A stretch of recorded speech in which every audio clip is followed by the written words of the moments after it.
Yo and hello everybody, Mike here, baseball collector, and I'm doing a kind of bunch of different stuff mail day. I want to do a little follow-up on the rant from yesterday. I want to show you some mail. Kind of the funnest thing that's going on is this weekend in Allen, Texas, which is a suburb north of Dallas, there's a card show. And to my knowledge, it's kind of the first card show in this new world age that we live in. It's going to be 200 tables supposedly, and it starts tomorrow. So I'm going to go tomorrow, and it's from 3 to 8 tomorrow, which is Friday. I'm excited to see what the environment's like. I'm excited to see how it is, and I think this show and some others that I know are happening later in the summer are going to be really important to determining whether or not a national can even happen, that it can even make sense, that you can do it safely, that you can do it where people feel comfortable. So I'm going to go check it out, and I'm going to shoot a bunch of video, hopefully, to give you guys a sense of what it's like, and see if we're actually getting past this a little bit, at least in the card world. So stay tuned for that. All right, so yesterday I went on a little bit of a rant about Project 2020, chargebacks, not really Project 2020, but just the idea of chargebacks and investors in the hobby and things like that. And whenever I do a rant, or anybody does a rant typically, other than Snoop, I tend to say things that I wish I could have articulated a little bit better or made my point a little bit clearer. Sometimes it comes across and can be misconstrued. So point number one, I still think investors, like the guys that are purely in this for investment purposes, that aren't really collectors or hobbyists, it doesn't mean you can't be a hobbyist and buy cards that you want to turn around and sell later for a profit. But if you're not I think these people that are just coming in, just seeing the money and taking advantage of people are bad for the hobby long term. I absolutely think that. I've thought that for a long time, ever since all this kind of started, really that Gary V effect that's happened, bringing people into the hobby that really have no interest in the hobby itself or what the hobby means, but just the money that can be made within the hobby.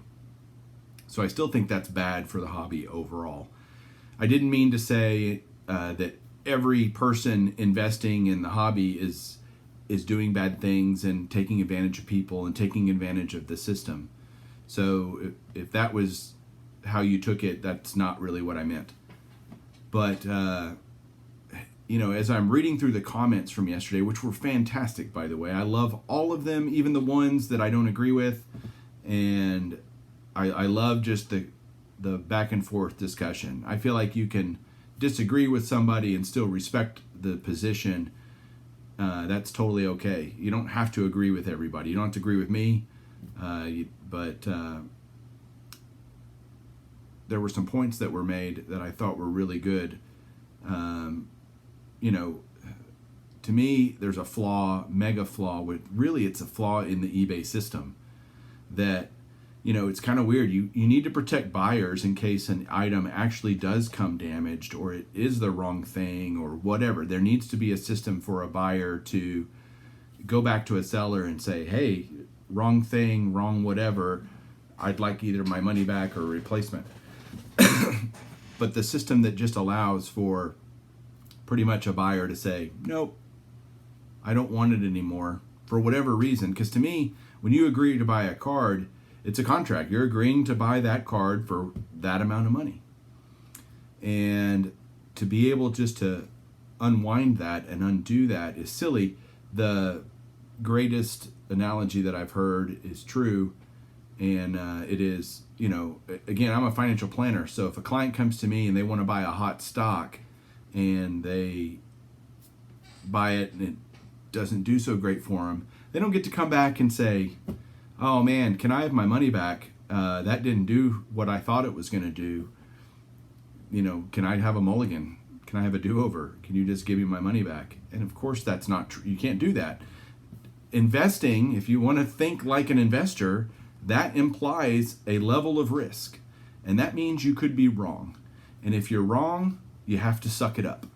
But the eBay system allows for them not to have to do that. They can come back and say, oh, the case was scratched, to this, to that, the whatever. And eBay is going to side with them almost universally. And that happens also, by the way. So I mentioned that it was just people that were, the buyers of cards and kind of screwing over sellers. It happens the other way around. There are unscrupulous people that will sell a card for $100, see that it goes up to $200, and they'll cancel that order. So it happens on both sides. And it's not just investors doing this, it's collectors too. Everybody, wherever there is lots of money to be made, then you will find people trying to do shady things and take advantage of the system. And that's what I think. I have a problem with that just in general. I mean, if you buy a card and it goes down, well, too bad, but no, you don't have, you can get your money back on eBay. Again, there are other platforms to sell from, Facebook, Instagram, etc., that you can use. eBay just happens to be the one with the most eyeballs. So most people use eBay. It makes the most, if you want to get the highest price for your card, that's a great place to do it. But it comes with some risks as both a buyer and a seller. Certainly as a seller, that they can come back and say, no thanks. What else did I wish I said better? I'm trying to think what other my points were. Let's see. Anyway, if I come up with something else in a minute, I'll remind you. But again, I was definitely in the heat of the moment as I was doing that, and incredibly upset that people would do that. Oh, you shouldn't be surprised that people do that. Really?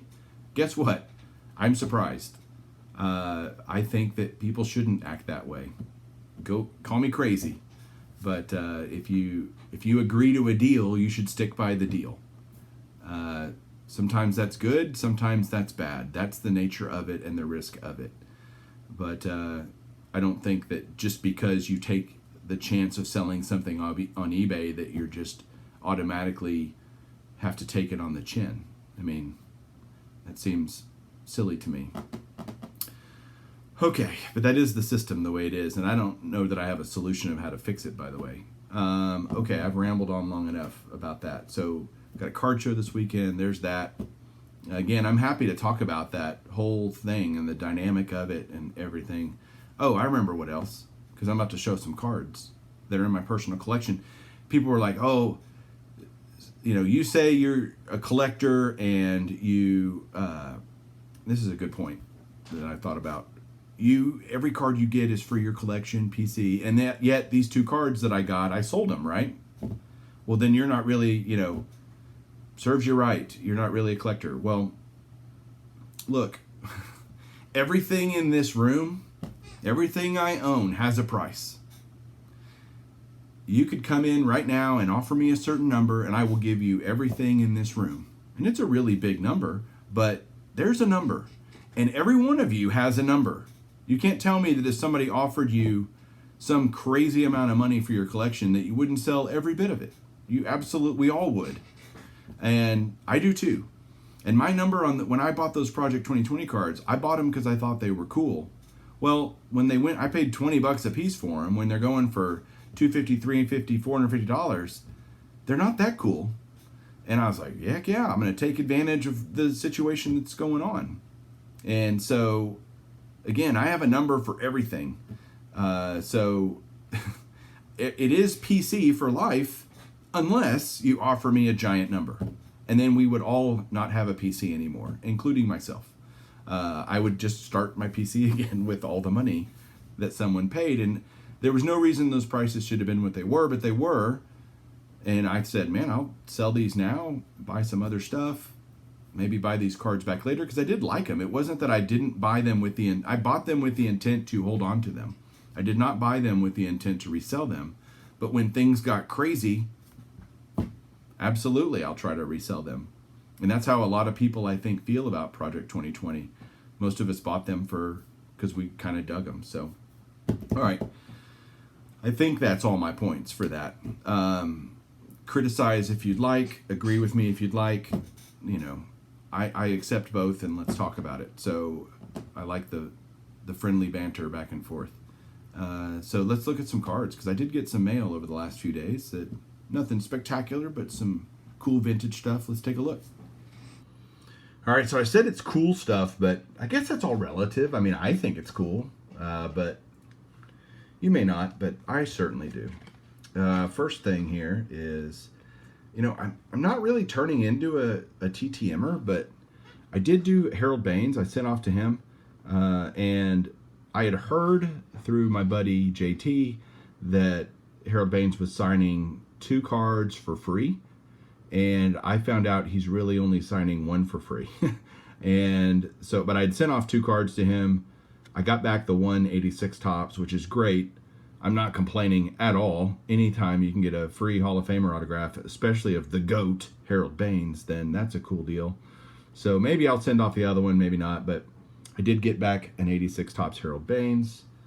And I think TTMing is a cool deal. It's, to me, kind of sometimes more worth, more hassle than it's worth, but it's still fun. I mean, when you get something back in the mail from an athlete, it's always a good deal.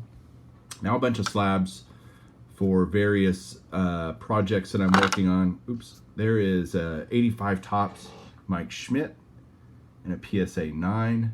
None of these were expensive cards at all, but let me get my little, let's do this and this. That just changes the angle just enough. Like I said, not expensive, but who else would buy a 78 Topps Victory Leaders with Steve Carlton and Jim Palmer on it? Well, I would, because I want it. So there it is. Speaking of Jim Palmer, here's a 72 Topps in a Excellent Mint 6. So yeah, man, I am really excited about actually going to a card show tomorrow to kind of see what that's all about.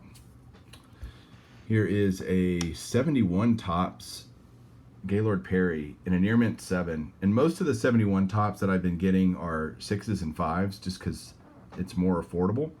If I can get a 7 for cheap like I did on this one, I'm happy to do it. And then I also got a 71 Topps Red Schoendienst when he was the manager of the Cardinals, also in a 7. Again, 7s are great, but they're usually, especially with the way prices have been lately, a little high, but you can still find deals out there if you look. Billy Williams right here, 67 Topps in a near mint 7 as well. And then my last card, I've got a lot of 7s. Here's another 7 that's coming up. It's a 58 Topps Jim Bunning in a near mint 7. So I have this card already signed by Jim Bunning raw, but I didn't have a graded one, so I wanted to add that to the collection, and I found it again for a very good deal. So again, none of these cards are like super expensive. Most of them are under $20, but that is, you can still find deals out there if you want to buy some stuff. So there you go, guys. That's it. Thanks for sticking with it if you did to the end. We'll catch you soon. Keep collecting.